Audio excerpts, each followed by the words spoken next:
नमस्कार, आप देखना शुरू कर चुके हैं महाखबर। आप पहली बार हमारे चैनल पर आए हैं तो हमें सब्सक्राइब करें, शेयर करें। शर्मिला टैगोर नाम उस खूबसूरत और बोल्ड एक्ट्रेस का है जो अपने समय से काफी आगे की एक्ट्रेस थी। उस जमाने में बड़े पर्दे पर बिकनी पहनी जब ज्यादातर एक्ट्रेस साड़ी में दिखाई देती थी। आज शर्मिला टैगोर का 78वां जन्मदिन है। उनका फिल्मी करियर हो या पर्सनल लाइफ, वो हमेशा सुर्खियों में रही। ठाकुर रविंद्रनाथ टैगोर के परिवार से ताल्लुक रखने वाली शर्मिला टैगोर ने 13 वर्ष की उम्र में फिल्मों में कदम रखा था। उन्होंने धर्म बदलकर नवाब पटौदी को अपना हमसफर बनाया और नाम रखा बेगम आयशा सुल्ताना।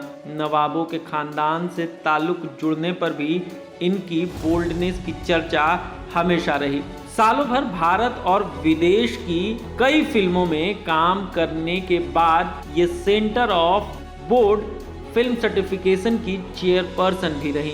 ये यूनिसेफ की गुडविल एम्बेसडर और कांस फिल्म फेस्टिवल की ज्यूरी मेंबर भी रह चुकी हैं। शर्मिला टैगोर का जन्म 8 दिसंबर 1944 को कानपुर, उत्तर प्रदेश में हुआ था। इनके पिता बंगाली गीतेंद्र नाथ ब्रिटिश इंडिया कॉरपोरेशन में जनरल मैनेजर थे। ये कानपुर के सबसे नामी टैगोर खानदान से ताल्लुक रखती थी। वहीं परिवार जहां से Nobel Rabindranath Tagore, painter Gaganendranath Tagore, Abanindranath Tagore, actress और first lady of Indian cinema Devika Rani आते हैं। ये 3 बहनों में सबसे बड़ी हैं। इनकी सबसे छोटी बहन ओएंड्रेला फिल्मों में जाने वाली टैगोर खानदान की पहली लड़की थी, जिन्होंने तपन सिन्हा की काबुलीवाला से एक्टिंग की शुरुआत की थी। वहीं इनकी दूसरी बहन रोमिला की शादी ब्रिटेनिया के officer of businessman Nikhil Sen से हुई थी। सेंट डॉन डियोसेन स्कूल से पढ़ाई करते हुए शर्मिला बचपन से ही डांस और प्ले में रुचि रखती थी।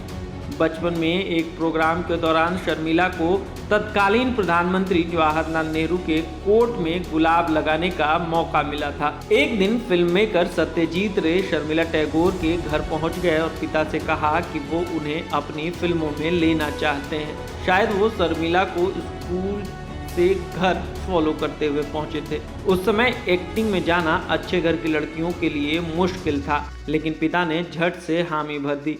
महज 13 साल की उम्र में सत्यजीत रे की बंगाली फिल्म अपूर्व संसार में शर्मिला फिल्मों में अपनी शुरुआत की। स्कूल की छुट्टियों के दौरान उन्होंने फिल्म की शूटिंग की, लेकिन उनके स्कूल के प्रिंसिपल को इससे आपत्ति थी। 13 साल के शर्मिला ने अभिनय से सत्यजीत रे इम्प्रेस हुए और उन्हें फिल्म देवी में भी कास्ट कर लिया। लगातार फिल्मों में काम करते हुए शर्मिला की पढ़ाई पर बुरा असर पड़ रहा था। शूटिंग में व्यस्त होने पर उन्होंने स्कूल जाना कम कर दिया था। एक समय ऐसा भी आया जब शर्मिला के स्कूल के प्रिंसिपल ये कहते हुए उन्हें स्कूल छोड़ने को कहा कि उन्हें फिल्मी करियर का बुरा असर दूसरे स्टूडेंट्स पर पड़ रहा है, क्योंकि फिल्मों में काम कर बुरा समझा जाता था। उन्होंने बंगाली स्कूल छोड़कर एनासोस लोटरेला में दाखिला ले लिया। इंग्लिश मीडियम स्कूल में जाना उनके लिए एक चुनौती रही। जब शर्मिला ने मुंबई के कॉलेज में दाखिला लिया तो फिर उनकी कॉलेज प्रिंसिपल ने उन्हें पढ़ाई या एक्टिंग में से किसी एक को चुनने को कहा था।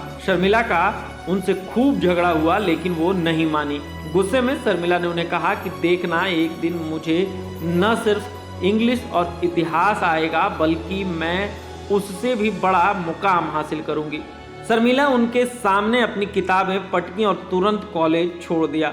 1966 में फिल्म फेयर मैगजीन के कवर पेज पर एक कवर शूट हुआ और शर्मिला टैगोर ने ब्लैक एंड व्हाइट बिकनी पहनकर पोज दिया। ये बिकनी में पोज करने वाली भारत की पहली एक्ट्रेस बनी। इसके ठीक बाद 1967 में रिलीज हुई film an evening in Paris में उन्होंने एक गाने में बिकनी पहनी। स्क्रीन पर बिकनी में नजर आने वाली भी ये पहली एक्ट्रेस रही। इसके बाद इन्हें सेक्स सिंबल कहा जाने लगा। लोगों ने इन पर अश्लीलता फैलाने का, भारतीय सभ्यता खराब करने जैसे कई आरोप लगाए। वहीं संसद में शर्मिला की बिकनी लुक की आलोचना की गई, लेकिन उन्हें बिकनी पहनने का कभी कोई मामला नहीं रहा। शर्मिला टैगोर के 3 बच्चे सैफ अली खान, सोहा अली खान और सबा अली खान हैं। जहां सैफ और सोहा फिल्मों में आए, वहीं सबा ज्वेलरी डिज़ाइनर हैं। शर्मिला टैगोर वैसे तो अपनी सारी संपत्ति की जिम्मेदारी खुद उठाती हैं, हालांकि उन्हें भोपाल के पटौदी हाउस और 2700 करोड़ की दूसरी संपत्ति की पूरी जिम्मेदारी बेटे के बजाय अपनी बेटी सबा को दी है।